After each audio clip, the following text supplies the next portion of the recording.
Hi, my name is Jamal Lopez and I'm the Customer Service Manager over at SciAps, and today we'll be going over how to export files from your analyzer directly to your laptop or your desktop. To do that, you'll simply need your USB drive that you receive with the analyzer, which will have the Profile Builder version already installed in there. Simply download it just like you would any other file. Once you open that, make sure your analyzer is on and completely turned on. Once you get to the screen that says Analyzer, you're going to move over to the right, swipe to the right, press Remote Service.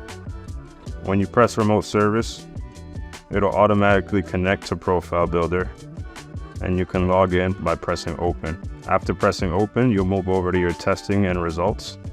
Go up top to Export Results, which is right in the middle of the page, just at the top. And then you're going to choose whether you want to download a CSV or a PDF file.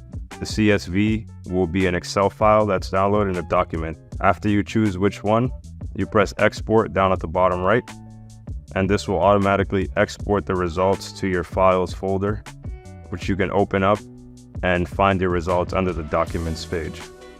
That is how you export results from your analyzer to your desktop or your computer. If you have any other questions, please do not hesitate to reach out. You can call us or email us at support@sciaps.com, and we'll be happy to help. Thank you for watching this video.